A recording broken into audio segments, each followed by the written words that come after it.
کسی نے ایک سوال کیا تھا، رات کے آخری حصے تہجد میں جو بھی دعا مانگی جائے وہ قبول ہوتی ہے، تہجد کی نماز پڑھ کر ہی دعا مانگی جائے تو ہی وہ قبول ہوتی ہے، یا اگر اس وقت ہماری نیند بیدار ہو جائے مگر نماز پڑھنے کے بجائے اپنی جگہ پر لیٹے ہوئے یا بیٹھے ہوئے ہی بغیر وضو کے دعا کی جائے تو کیا وہ دعا قبول ہوتی ہے؟ دیکھیے، سب سے پہلی چیز تو آگے انہوں نے پھر لکھا، تہجد کی نماز پڑھنے کا بہترین وقت کون سا ہے؟ رات کے 3 بجے سے آخری حصہ رات کا شروع ہوتا ہے، تو کس وقت پڑھنا زیادہ بہتر ہے؟ اگر ہم اپنے بیڈ پر جا نماز بچھا کر نماز پڑھیں تو کیا ایسا پڑھ سکتے ہیں؟ دیکھیے، سب سے پہلی چیز تو یہ کہ جو رات کے تیسرے آخری پہر میں جو فضیلت ہے، جو صحیح مسلم کی روایت ہے، عموماً ہم رمضان میں سنتے ہیں لیکن یہ سال بھر کے لیے حدیث کیا ہے؟ آپ سے فرماتے ہیں رات کے آخری پہر میں،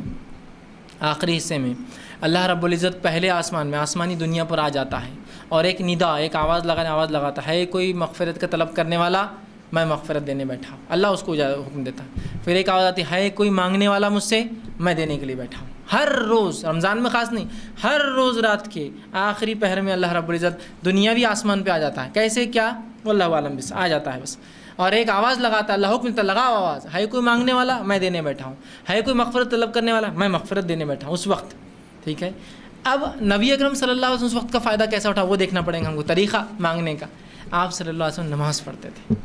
اب یہ الگ بات ہے کہ آپ رات میں اٹھ جائیں، چونکہ جو کاغذ پر آتے میں خواتین کے سوال سمجھتا ہوں تو ان کے حساب جواب دیتا ہوں۔ اگر آپ رات میں اٹھ جائیں اور آپ کی حالت ایسی نہ ہو کہ آپ نماز پڑھ سکتی ہو فرض، یا کوئی بھی نماز پڑھنے کی حالت نہ ہو، تب میں کہہ سکتا ہوں پھر آپ دعا کر لیں، اس رات کے وہ حصے کا فائدہ اٹھا لیں دعا کی شکل میں۔ لیکن اگر آپ عام حالت میں جب آپ پاک ہوتے ہیں تو پھر تو آپ کو نماز پڑھنا، اس لیے کہ آپ صلی اللہ علیہ وسلم دعا کی اور نماز پڑھ کر کی، تو ہم نماز پڑھیں گے، اس لیے کہ عبادت کے بعد اگر نماز یا کوئی کام کیا دعا کرے تو یہ بہت اچھا موقع ہوتا ہے اور ایک وہ وسیلہ بن جاتا ہے وہ عبادت آپ کی دعا کے لیے، یاد رکھیے۔ تو آپ تہجد پڑھیے، اس لیے کہ اٹھ کر نماز پڑھنے میں جو مشقت ہے اس مشقت کا بدلہ بھی اللہ دیتا ہے۔ تو اٹھ کر نماز پڑھیے، اس نماز کے پڑھنے کے بعد آپ دعا کیجیے، یہ زیادہ بہتر اور افضل، اور یہی طریقہ نبی اکرم صلی اللہ علیہ وسلم ملتا ہے۔ سوائے اس کے کہ آپ ایسی حالت میں نہ ہو نماز پڑھنے کی، تو آپ رات میں اٹھ جائیں، نیند میں ہو تو دعا کر لیں، اس لیے کہ آخری پہر ہے، لیکن اصل طریقہ تو یہی کہ تہجد پڑھیں۔ کون سا وقت بہتر ہے؟ تو تہجد کا سب سے افضل وقت آخری حصہ ہے رات کا،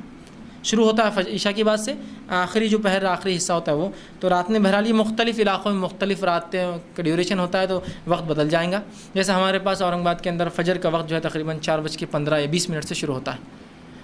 بمبئی میں 4:40 سے ہو رہا ہوں ان دنوں میں، یا 4:20 یا 4:25 سے شروع ہوتا ہے، تو اس کے اعتبار سے 4:25 سے پہلے آپ کو تہجد پڑھنا پڑ جاتا ہے۔ بہت سے لوگ سمجھتے ہیں جب تک فجر کی اذان نہیں ہوتی تب تک وقت رہتا ہے تہجد کا اور سحر کا۔ ہمارے پاس فجر کی اذان فجر کے وقت سے آدھا گھنٹہ، پون گھنٹہ، 1 گھنٹہ لیٹ ہوتی ہے، ٹھیک، تو اس کا وقت آپ کو ٹائم ٹیبل لائیے گھر میں، اس میں دیکھیے اور اس کے مطابق آپ کو